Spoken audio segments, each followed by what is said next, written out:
Well, pricing food, yes. I would understand yung mga ganon. Pero, guys, for less than tubig, 15 pesos. Hey guys, so meron tayong pahabol na video, nightlife in El Nido. Well, naglibot kami rito last night. Isa lang talaga yung nakita namin parang gimikan dito, yung mga inuman, ganun. Well, based sa lakad namin and based, yung pinakamagandang place na, you know, mag-chill, ganun, and find food. So, let's go.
Okay, so guys, dito yung place kung saan makakabili ng, well, mga exotic things, mga ganun, maraming food, sa mga souvenirs. So, ibunin natin. Okay.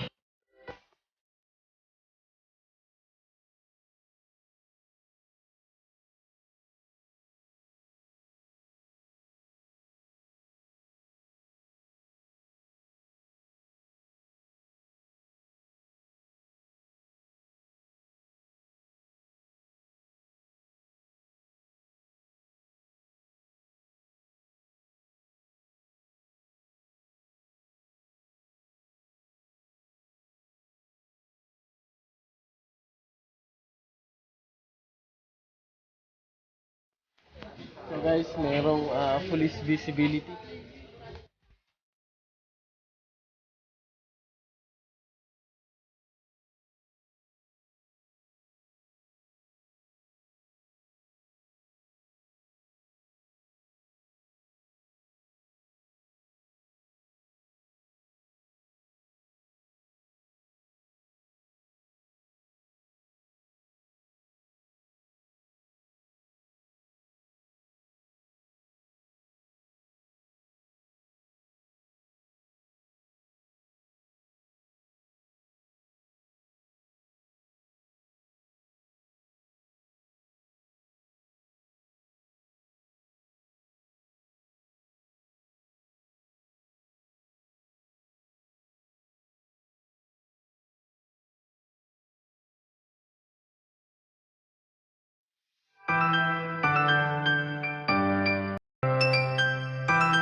Okay, so yan yung pinakadulo. As you can see, dito lang yung mga may restaurant, yung mga mini bars doon. Pero yung best for tourist spot is right over there.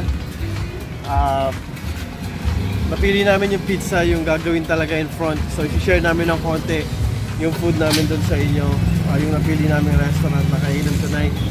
Para, well, for your, ano din naman, if ever pupunta ka rito, kung medyo tight budget ka, banda ron pa sa dulo, may mga siomai, ganun, 40 pesos, 30 pesos. But, of course, nandito ka na rin, might as well enjoy the ride, right?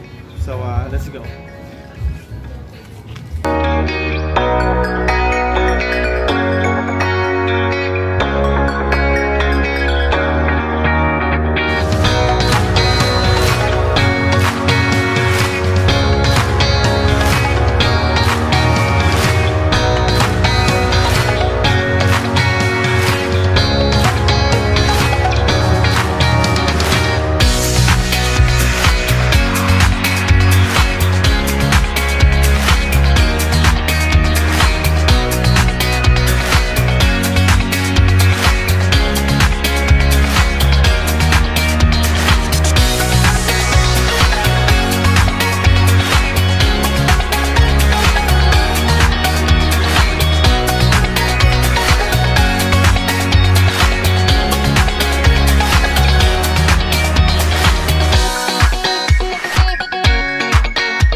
So ito na yung restaurant na pinuntahan namin. Guys, no criticism. I mean, this first time ko dito eh.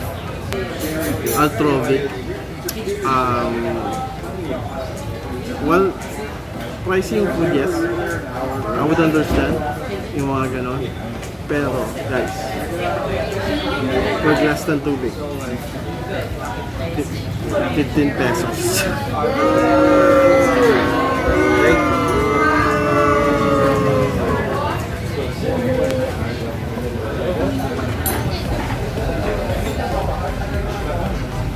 Okay. I'm not sure kung anong meron sa tubig, but it's 15 pesos. Parang for me, as a food blogger, ganyan, that's a big no-no for me. I mean, wala lang. Gusto ko lang mag-bent out sa gano'n. I know hindi dapat, pero but still. Well, that's it. In order namin is pizza tsaka pasta, so share ko sa inyo yan. Alright? Tayo na natin.